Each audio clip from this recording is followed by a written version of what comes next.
Ashama harka fuunee hordoftoota Gizuutoof akkam jirtu fayyaa keessanii annagaan qaba waaqattaa tolu isinillee kan nagaa taatan abdiin qaba. Tole guyyaa har'aa jechuudha viidiyoo walitti deebineeti jirra. Akkasuma chaanaala koof haaraa kan taatan like, subscribe, share gochuudhaan gara chaanaala keenyaatti dabalamaan isiniin jedha. Akkasuma immoo maatii koo taatanii kallattii adda addaan na jajjabeessaa na waliin kan jirtanii guddaa isaa galatoomaan isiniin jechuu barbaada. Egaa namni kamiyyuu jechuudha jireenya jiraatu keessatti bu'aa buusuun isaa dirqama jechuudha. Haa ta'u malee akkuma backgroundii korratti argitanii jechuudha guyyaa har'aa jechuudha wanti viidiyoo kana akkana waraabsisu kan taasise gammachuu otoo hin taane barumsa ani argadhe akkasuma galateeffachuudhaaf kan ani fuula miidiyaa kanatti ba'ee jechuudha guyyaa har'aa. Egaa mukti tokko qofii boba'uu hin danda'u jedha Oromoon. Haa ta'u malee namni tokko jireenya jiraatu keessatti waa tokko hojjechuuf bu'aa tokko buusuuf nama malee waa gochuu hin danda'u. Maaliif? Waa tokko beekuuf waa beekuutu nama barbaachisa. Naman beeknirraa waa barattee wanta baratte sana immoo bu'aa buusuun dirqama.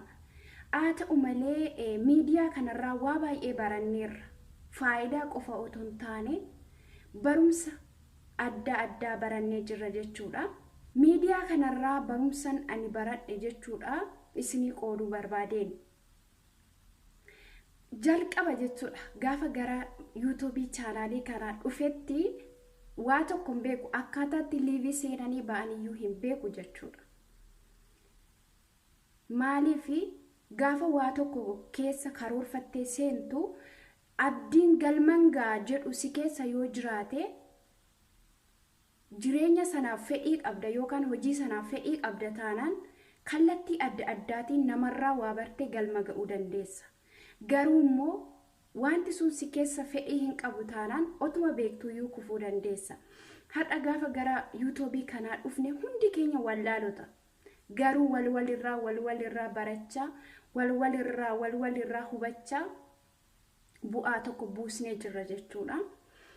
Amma jechuudha yeroo itti laayikii naa godhaa, sabiskiraabii naa godhaa, maatii naa ta'aa yeroo jennutti namoota maallaqa barbaaduuf ka'an. Fakkaata namoota tokkotti garuu haa ta'u malee kana qofaa miti. Dhugaa dubbachuu fi ani guyyaa har'aa yuutuubiin koo maallaqa naaf kaffalee jira galata waaqayyoo haa ta'u.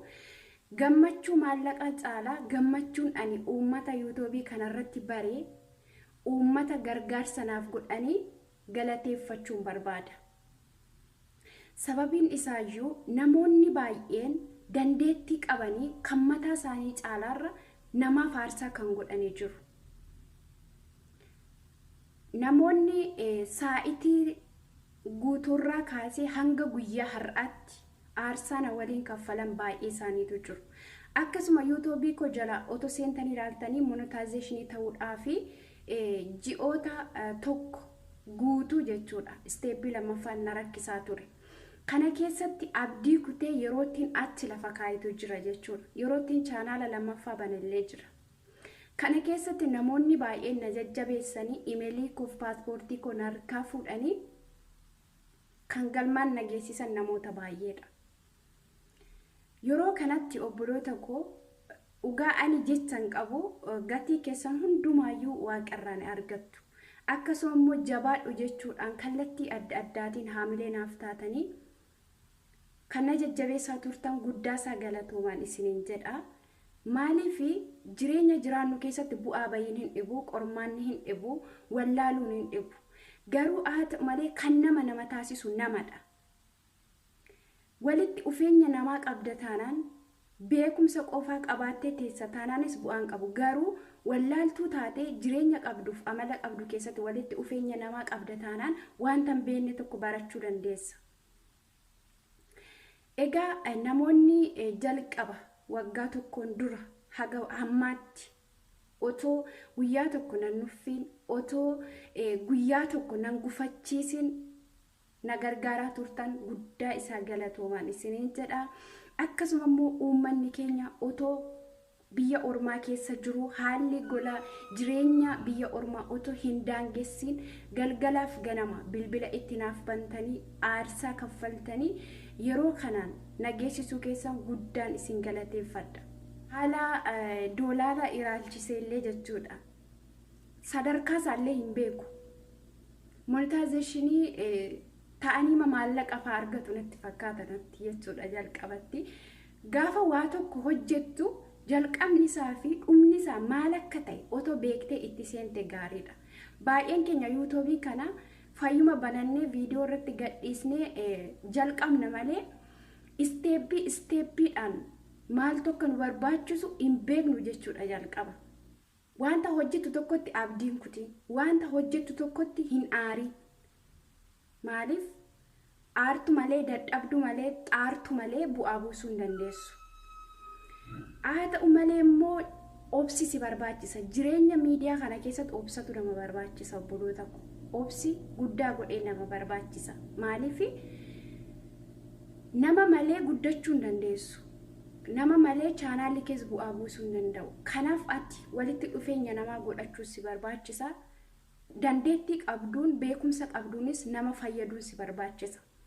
Namarraa waa baranna kan jedhu nu keessa jira taanaan jabaachuudha. Haa ta'u malee immoo namoonni tokko tokko beekumsuma qaban kanaan kan mataa isaanii caalaa yeroo aarsaa gubanii otoo haalli hojii isaanii isaan hin daangessiin kan nama jabeessan jiru. Namoonni tokko tokko immoo jireenyuma qaban keessaa yookaan immoo yerooma qaban keessaa namaaf qooduuf kan itti ulfaatu jira. Kanuma baruun iyyuu baay'ee barbaachisaadha. Maaliif amala namaa bartaa, ilaalchi namni qabu bartaa. Maallaqa qofa argachuuf miti viidiyoo chaanaala kanarratti jechuudha. Walitti dhufeenya namaa yoo godhatte bu'aa maalii buusuu akka dandeessu. Nama malee immoo yoo jiraatte maaltu akka si quunnamu isa kanallee barta jechuudha. Ani jechuudha maallaqa argachuu qofaa miti gammachuun koo. Miidiyaa kanarraa waa barachuu kootu gammachuu guddaadha naaf jechuudha. Akkasuma gaaffii iddaan jechuudha. Gaaffii kan na gaafattan biyya galtee viidiyoo tokko otoo hojjetiin maaliif dhiiftee maadha rakkinni kee kan jedhanillee jechuudha. Asumaan deebisiniif ta'a jechuudha. Gaafa biyya galu jechuudha. Galee guyyaa lama turre kanneen ani dhukkubaan qabame jechuudha. Yeroon ani galee ganna keessa ture jechuudha. Ganna keessa ture dhukkuba asmii baay'ee jabaa kan ta'e na qabe jechuudha. Namoota baay'eellee iccitii kana beekuu dhiisuu dandeessu. Kanaaf baay'ee of danda'ee viidiyoo hojjechuu hin dandeenye haalli qilleensa biyyaallee baay'ee natti ulfaataa ture. Garuu Waaqayyo haa galatu. Deemsa keessa qilleensa waliinis wal baree dhukkubni kunillee xinnoo natti fooyya'aa dhufe. Erga fayyeen booda jechuudha silas boqonnaaf waan ani galee deebi'een dhufe jechuudha. Kanaaf kan ani viidiyoo biyya irratti hojjechuu dhiisee jechuudha. Asumaan gaaffii na gaafattaniif deebiin isiniif ta'a jechuudha. Maaliif jireenya jiraannu keessatti kan nu barbaachisu maallaqa osoo hin taane nagaadha. Wanti nagaa caalu hin jiru.